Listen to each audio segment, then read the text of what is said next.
I'm just in the middle of a weekend meditation workshop where I'm teaching a few people how to meditate.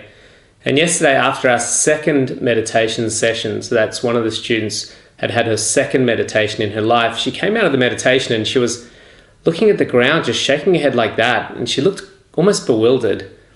And I said to her, "Are you okay? Is everything all right?" And she said, "I just don't believe it. I just simply can't believe it." I said, "What is it that you can't believe?" She goes, "That I can't believe that I got to stillness. There was just space, there was silence. And it was like my hands and my legs had disappeared and I don't know where I was, but it was just this amazing spaciousness." And I was explaining to her that that's the power of the technique. And that's why this technique of meditation has been around for 5,000 years. It's why I've been using it for 20 odd years and why I teach it, because it's the power of the mantra, or this primordial sound, this vibration. And it has a remarkable capability in a very short period of time to take the mind into a deeper space away from that busy, constant thought process. The nature of the mind is that it's constantly seeking charm. It has a phenomenon about it that it's always looking for something pleasurable. And there's nothing more pleasurable for the mind than solving problems. And we've become very good at creating problems because the mind actually really loves to solve those problems. We can spend hours in therapy catching up with our friends, talking about our problems. And it might not even just be problems. It might just be going off into the future, worrying about what might happen there, or regretting things in the past. Whatever it is, the mind's constantly looking to process information. It absolutely loves to process information. And where the mantra comes in is that it becomes a pleasurable source for the mind.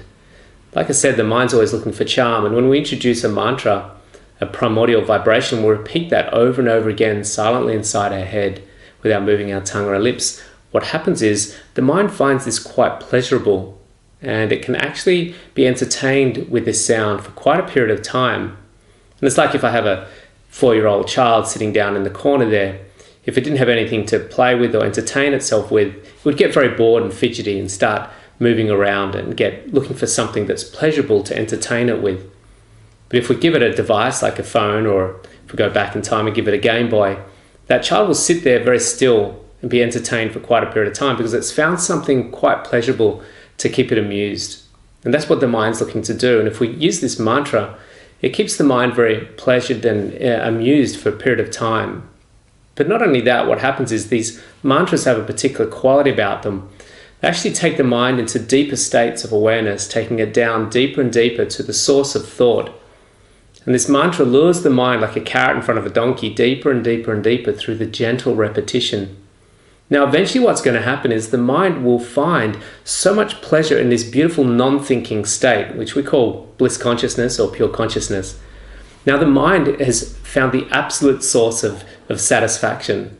It's found so much pleasure in this place where there's no longer analytical thoughts about the future or thoughts about the past or good and bad, right and wrong. It's now gone beyond thought. It's spontaneously surrendered mantra and spontaneously surrendered thought because it's found the ultimate source of pleasure, bliss consciousness. And now the mind has become still. Not because we've forced it, but because it's satiated, it's satisfied. It's found so much pleasure here, so much bliss. And in this state of bliss consciousness, mantras and thoughts becomes inconsequential, and it spontaneously surrenders it. So within her second meditation, this student had gone into that space and experienced formlessness. She'd gone beyond the world of form where her body starts to disappear, her thoughts have become faded off into oblivion, and she's in a space of just stillness or calm or spaciousness. Not only that, because her mind is still, her physical body has gone into a profoundly deep state of rest. She felt a sense of deep rest and almost like she'd fallen asleep, yet she wasn't asleep, she was awake. So this is a state of transcendence. And it's why I've been choosing to use these mantras for so many years now and sharing them with the world, because the power of these sounds to get the mind out of the constant thought place of future and past, where a lot of our anxieties and stresses occur, and into a deep stillness where we can get deep nourishment in mind and body. Hope that helps and makes some sense. And if you want to find out more about mantras and how to get your mantra, just click the link below and I can give you some information on that. Have an amazing day. Chat soon.